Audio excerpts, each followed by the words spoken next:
In a church planter, we're looking for lots of the same things we're looking for in established pastors, people who can pastor churches. We're looking for people who love the Lord, who are deep in His Word, prayerful, who can love people. We're looking for all that kind of similar thing, someone who has got a deep Christian character, someone who is godly, all that same stuff. We want to see the same kinds of things in terms of their ability to teach the Word, disciple people, grow people in the Word, reach people. We want to see planters like established pastors being able to reach people with the word of the gospel, bringing people to Christ, doing the work of evangelism and so on. We want to see them able to lead people so that people gather around them. They have to have leadership gifts and skills, and manage. They've got to be able to manage. But that's what you expect of all established pastors. What we want to see in a church planter is that, and heightened in some areas, I think, so that we expect all planters to be able to teach, reach people, lead people and manage and so on. But what we want to see in a church planter is someone who's got a heightened ability to reach people, who has a heightened ability to gather a crowd. They've got to be someone who can start something from scratch. The established pastor can come into a church that's already there. They've got positional authority. They've got their role in place structurally, so they can trade very heavily on that.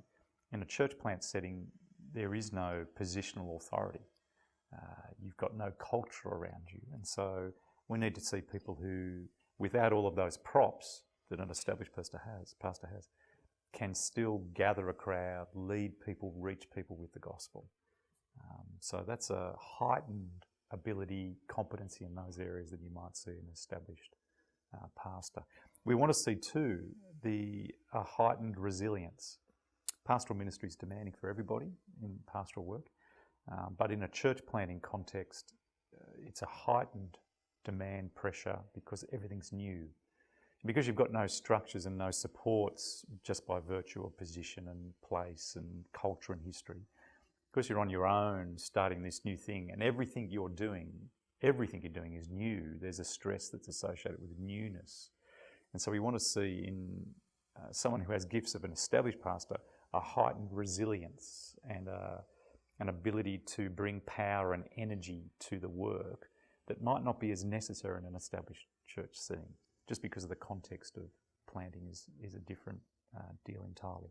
And so what we see in an established pastor, heightened in some regards for the planter, and we are looking for evidences of those things on the basis that future performance is predicated on past behaviour.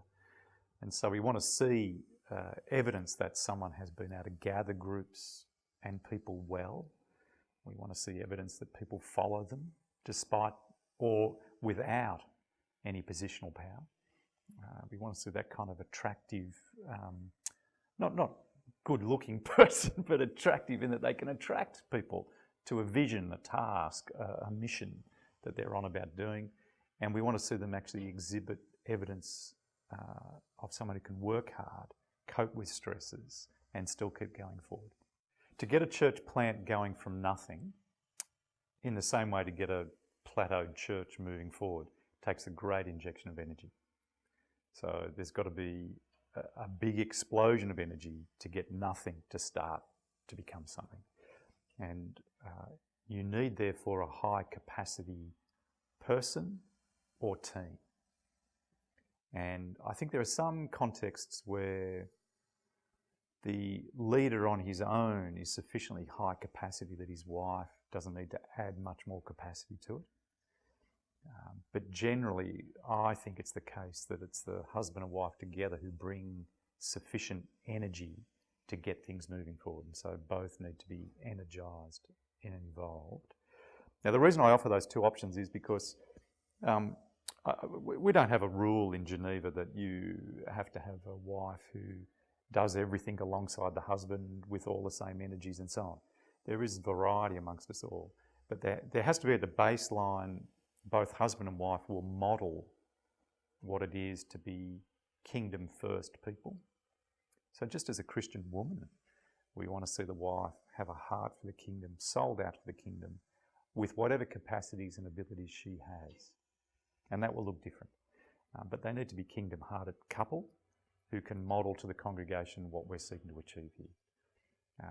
But then it's a matter of, does the husband bring sufficient energy that she can be involved in other things because of her gifts and skills, or do they need it together to be able to bring the energy? That's a call for both of them to work through.